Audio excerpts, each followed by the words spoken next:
عورتوں، بچوں، بوڑھوں کو قلعوں جیسے مکانوں میں منتقل کر دیا گیا تھا، اور جو لڑنے کے قابل تھے وہ اپنے سالاروں کی ہدایت پر شہر کے ارد گرد اپنے مورچے مضبوط کر رہے تھے۔ رات آدھی گزر گئی، مدینہ والوں کی آمد کے کوئی آثار نظر نہ آئے۔ پھر رات گزر گئی۔ خالد، ابو سفیان نے پوچھا، کہاں ہیں وہ؟ اگر تم یہ سمجھتے ہو کہ وہ نہیں آئیں گے تو یہ بہت بڑا خطرناک فریب ہے جو تم اپنے آپ کو دے رہے ہو، خالد نے کہا۔ محمد کی عقل تک تم نہیں پہنچ سکتے۔ وہ جو کچھ سوچ سکتے ہیں وہ تم نہیں سوچ سکتے۔ وہ آئیں گے۔ اس وقت تک مسلمان چند ایک مارکوں اور دوسرے قبیلوں کے خلاف لڑ کر اپنی دھاک بٹھا چکے تھے، جن میں سے سب سے بڑا مارکہ غزوہ خیبر تھا۔ انہیں جنگ کا کافی حد تک تجربہ ہو چکا تھا۔ ابو سفیان، خالد نے کہا، میں تمہیں خبردار کرتا ہوں کہ مسلمان اب وہ نہیں رہے جو تم نے احد میں دیکھے تھے۔ اب وہ لڑنے کے ماہر بن چکے ہیں۔ ان کا ابھی تک سامنے نہ آنا بھی مجھے لگتا ہے کہ ایک چال ہی ہے۔ ابو سفیان کچھ کہنے ہی لگا تھا کہ ایک شتر سوار نظر آیا جس کا اونٹ بہت تیز رفتاری سے دوڑتا ہوا آ رہا تھا۔ ابو سفیان اور خالد کے قریب آ کر اس نے اونٹ کو روکا، کود کر نیچے اتر آیا۔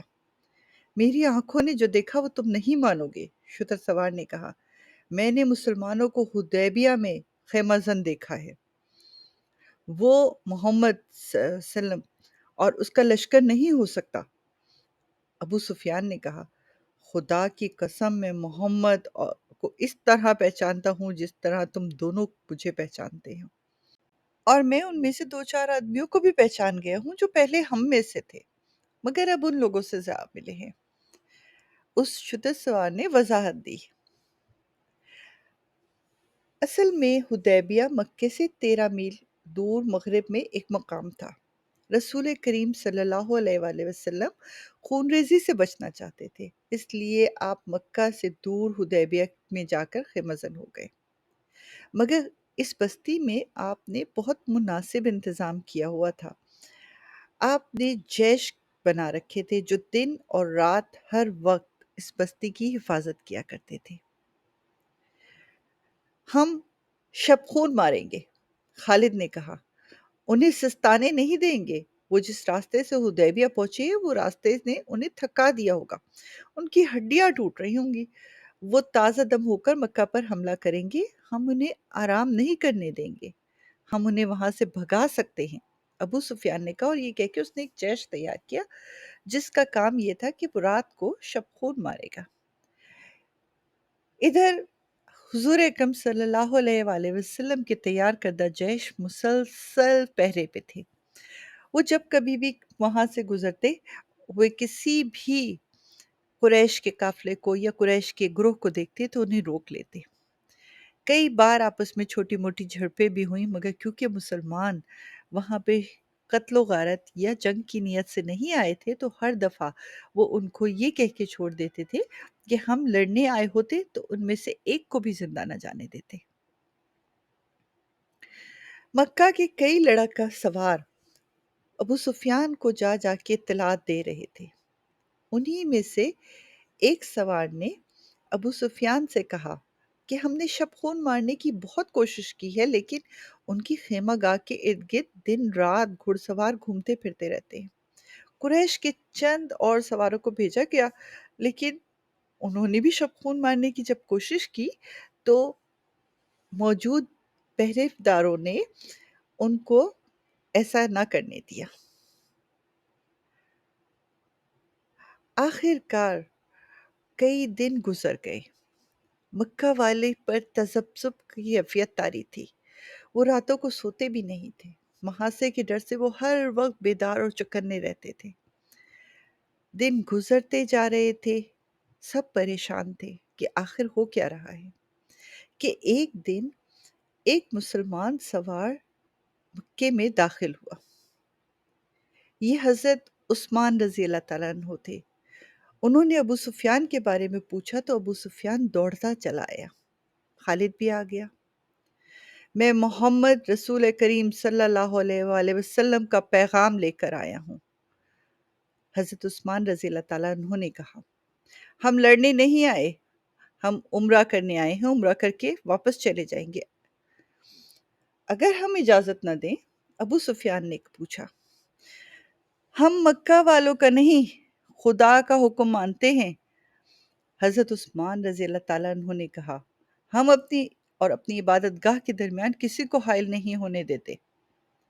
اگر مکہ کے درمیان یا تو اس کا کوئی مکان یا اس کا کوئی بھی انسان ہمارے درمیان آیا تو خدا کی قسم مکہ ملبے اور کھنڈروں کی بستی بن جائے گا۔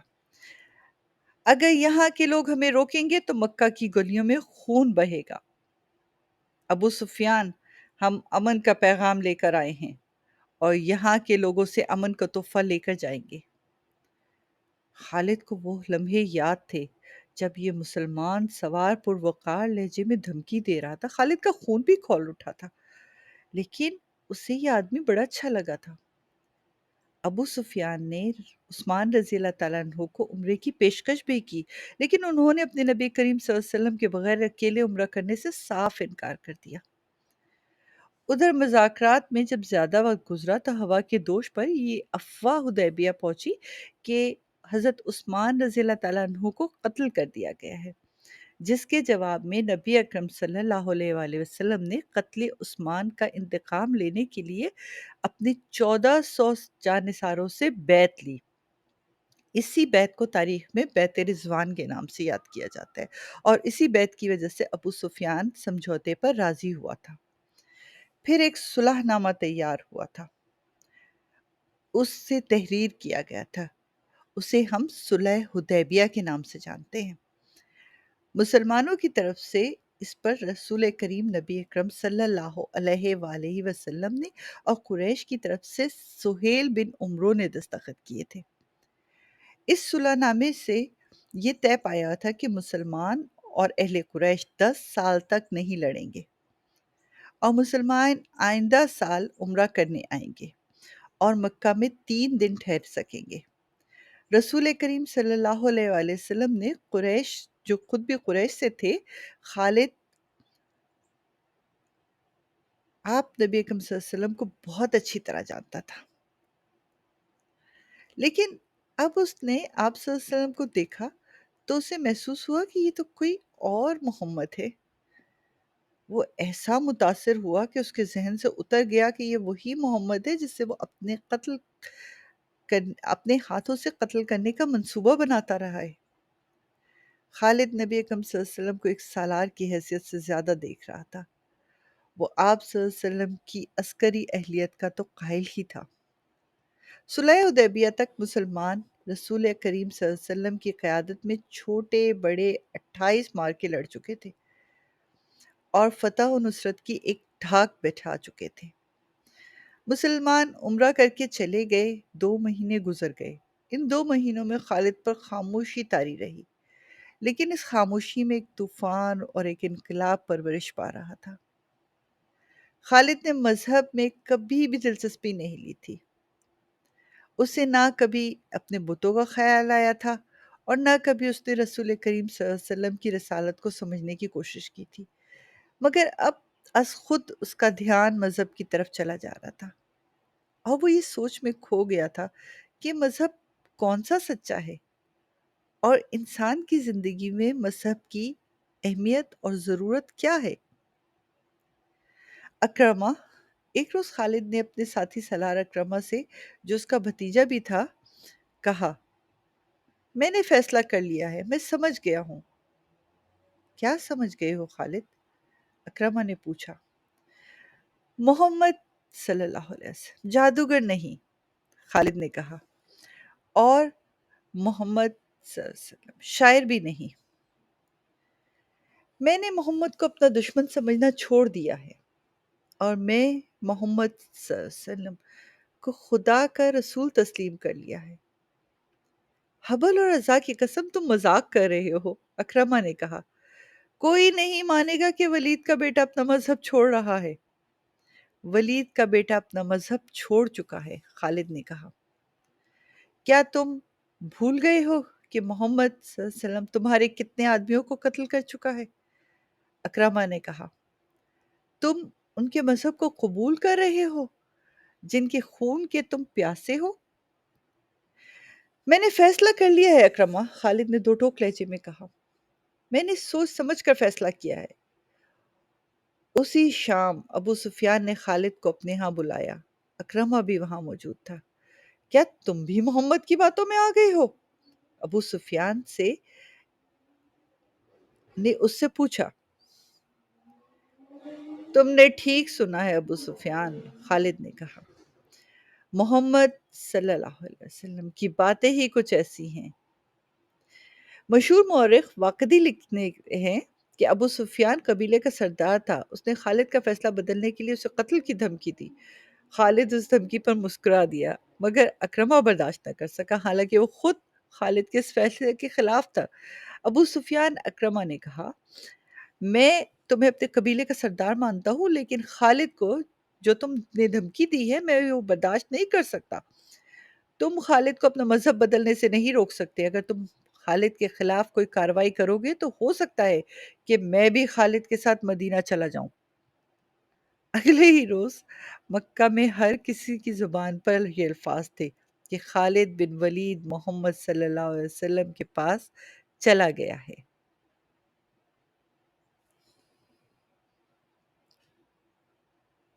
اور یوں خالد مدینے کی طرف رواں دوا تھے کہ اچانک انہیں اپنے نام کی پکار سنائی دی۔ انہوں نے سوچا شاید میرا وہم ہے، یہ میری یادیں ہیں، لیکن جلد ہی انہیں دو گھڑ سوار آتے نظر آئے۔ وہ رک گئے، گھوڑے ان کے قریب آ کر رک گئے۔ ایک سوار ان کے اپنے قبیلے کے مشہور جنگجو عمرو بن العاص تھے اور دوسرے عثمان بن طلحہ۔ دونوں نے ابھی تک اسلام قبول نہیں کیا تھا۔ کیا تم دونوں مجھے مکہ واپس لے جانے آئے ہو؟ خالد نے پوچھا۔ تم جا کہاں رہے ہو؟ عمرو بن العاص نے کہا۔ اور تم دونوں کہاں جا رہے ہو؟ خالد نے پوچھا۔ خدا کی قسم ہم تمہیں بتائیں گے تو تم خوش نہیں ہوگے، عثمان بن طلحہ نے کہا۔ ہم مدینہ جا رہے ہیں، پوری بات کرو عثمان، عمرو بن العاص نے کہا۔ خالد، ہم محمد صلی اللہ علیہ وسلم کا مذہب قبول کرنے جا رہے ہیں۔ ہم نے محمد صلی اللہ علیہ وسلم کو خدا کا سچا نبی مان لیا ہے۔ پھر ہم ایک ہی منزل کے مسافر ہیں، خالد نے کہا۔ آؤ اکٹھے چلتے ہیں۔ سبحان اللہ۔ وہ 31 مئی 628 کا دن تھا جب تاریخ اسلام کے دو عظیم جرنیل خالد رضی اللہ تعالیٰ عنہ بن ولید اور عمرو رضی اللہ تعالیٰ عنہ بن عاص مدینہ میں داخل ہوئے۔ اس کے ساتھ ہی عثمان رضی اللہ تعالیٰ عنہ بن طلحہ بھی تھے۔ تینوں نبی اکرم صلی اللہ علیہ وآلہ وسلم کے حضور پہنچے۔ سب سے پہلے خالد رضی اللہ تعالیٰ عنہ نے اندر داخل ہو کر اپنا ارادہ ظاہر کیا۔ ان کے پیچھے عمرو رضی اللہ تعالیٰ عنہ بن العاص اور عثمان رضی اللہ تعالیٰ عنہ بن طلحہ گئے۔ تینوں نے قبول اسلام کی خواہش ظاہر کی۔ نبی اکرم صلی اللہ علیہ وآلہ وسلم کھڑے ہو گئے اور تینوں کو باری باری گلے سے لگایا۔ اور یوں خالد رضی اللہ تعالیٰ عنہ بن ولید نے اسلام کی چادر اوڑھ لی اور ہلکا بگوش اسلام ہو گئی۔ آپ اپنا زیادہ تر وقت رسول کریم صلی اللہ علیہ وآلہ وسلم کے حضور بیٹھے فیض حاصل کرنے میں گزارتے، مگر ابھی تک انہیں عسکری جوہر دکھانے کا موقع نہیں ملا تھا۔ وہ فن حرب و ضرب کے ماہر جنگجو تھے۔ ان کا حسب نسب بھی عام عربوں سے اونچا تھا، لیکن انہوں نے ایسا کوئی دعویٰ نہ کیا کہ انہیں سالار کا رتبہ ملنا چاہیے۔ انہوں نے اپنے آپ کو ایک سپاہی سمجھا اور اسی حیثیت میں خوش رہے۔ آج کے شام اور اردن کے علاقے میں ایک زمانے میں قبیلہ غسان آباد ہوا کرتا تھا، جو اس علاقے میں دور تک پھیلا ہوا تھا۔ یہ قبیلہ طاقت کے لحاظ سے بہت زبردست مانا جاتا تھا، کیونکہ جنگجو ہونے کے علاوہ اس کی تعداد بہت زیادہ تھی۔ اس قبیلے میں عیسائی بھی شامل تھے۔ اس وقت روم کا شہنشاہ ہرقل تھا، جس کی جنگ پسندی اور جنگی دہشت دور دور تک پھیلی ہوئی تھی۔ اسلام بھی تیزی سے پھیل پھل رہا تھا۔ قبیلہ قریش کے ہزارہا لوگ اسلام قبول کر چکے تھے، اور مانے اور منچے ہوئے سردار اور سالار بھی مدینہ جا کر نبی اکرم صلی اللہ علیہ وسلم کے دست مبارک پر بیعت کر چکے تھے، اور مسلمان ایک جنگی طاقت بنتے چلے جا رہے تھے۔ کئی ایک چھوٹے قبائل ہلکا بگوش اسلام ہو گئے تھے۔ مدینہ اطلاعیں پہنچ رہی تھیں کہ قبیلہ غسان مسلمانوں کی بڑھتی ہوئی طاقت اور اسلام کی مقبولیت کو روکنے کے لیے مسلمانوں کو للکارنا چاہتا ہے اور جنگی تیاریوں میں مصروف ہے۔ یہ بھی سنا گیا تھا غسان کا سردار اعلیٰ روم کے بادشاہ ہرقل کے ساتھ دوستی کر کے اس کی جنگی طاقت بھی مسلمانوں کے خلاف استعمال کرنے کی کوشش کر رہا ہے۔ رسول کریم صلی اللہ علیہ وآلہ وسلم نے اپنا ایک ایلچی، جس کا نام تاریخ میں محفوظ نہیں، غسان کے ایک سردار کے پاس بھیجا۔ پیغام میں صاف لکھا تھا کہ اللہ کے سوا کوئی معبود نہیں اور وہ وحدہ لا شریک ہے، اور اسلام ایک مذہب اور ایک دین ہے۔ باقی تمام عقیدے جو مختلف مذاہب کی صورت اختیار کر گئے ہیں توہمات ہیں، اور یہ انسانوں کے بنائے ہوئے ہیں۔ رسول کریم صلی اللہ علیہ وسلم نے غسان کے سردار کو قبول اسلام کی دعوت دی، اور نبی کریم صلی اللہ علیہ وسلم نے یہ پیغام اس خیال سے بھیجا تھا کہ بیشتر اس کے کہ قبیلہ غسان روم کے شہنشاہ ہرقل کی جنگی قوت سے مرعوب ہو کر عیسائیت کے آغوش میں چلا جائے، یہ قبیلہ اسلام قبول کر لے اور اسے اپنا اتحادی بنا کر ہرقل سے اس کو بچا لیا جائے۔ خدا کی قسم اس سے بہتر فیصلہ کوئی اور نہیں ہو سکتا، خالد رضی اللہ تعالیٰ عنہ نے ایک محفل میں کہا۔ ہرقل نے فوج کشی کی تو یوں سمجھو کہ باطل کا طوفان آ گیا جو سب کو اڑا کر لے جائے گا۔ غسان کی خیریت اسی میں ہے کہ رسول کریم صلی اللہ علیہ وسلم کی دعوت کو قبول کر لے۔ کسی اور نے کہا، نہیں کرے گا تو ہمیشہ کے لیے ہرقل کا غلام بن جائے گا۔ ایک اور نے کہا، اس وقت ہرقل قبیلہ غسان میں داخل ہو چکا تھا۔ اس کے ساتھ جو فوج تھی اس کی تعداد 1,00,000 تھی۔ غسان کے سردار اعلیٰ کو اطلاع مل چکی تھی، مگر وہ پریشان نہیں تھا۔ وہ ہرقل کے ساتھ دوستی کا ہاتھ بڑھانے کا فیصلہ کر چکا تھا۔ نبی اکرم صلی اللہ علیہ وسلم کا ایلچی بصرہ کو آ رہا تھا۔ غسان کا دارالحکومت بصرہ تھا۔ ایلچی کے ساتھ ایک اونٹ پر لدے ہوئے زادے راہ کے علاوہ 3 محافظ بھی تھے۔ بڑی لمبی مسافت کے بعد ایلچی موتا کے مقام پر پہنچا اور اس نے ذرا سستانے کے لیے اپنا مختصر سا قافلہ روک لیا۔ قریب ہی قبیلہ غسان کی ایک بستی تھی۔ اس کے سردار کو اطلاع ملی کہ 4 اجنبی بستی کے قریب پڑاؤ کیے ہوئے ہیں۔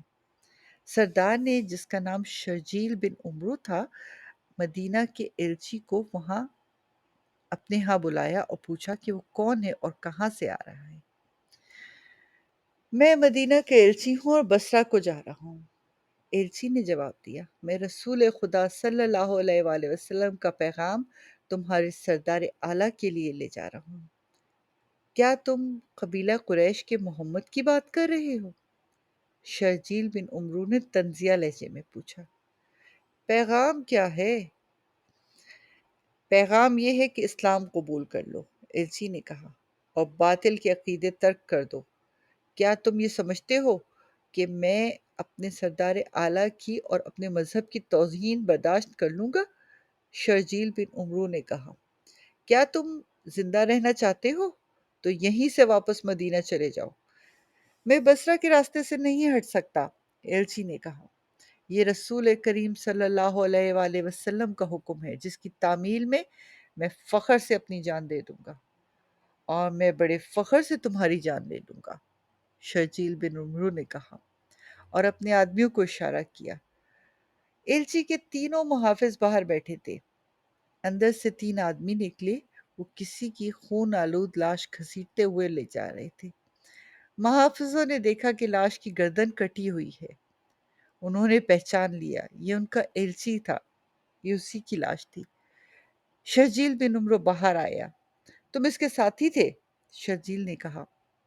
محافظوں نے کہا، مجھے یقین ہے کہ اس کے بغیر تم بصرہ نہیں جاؤ گے۔ نہیں، ایک محافظ نے جواب دیا، پیغام اس کے پاس تھا، جاؤ، مدینہ لوٹ جاؤ۔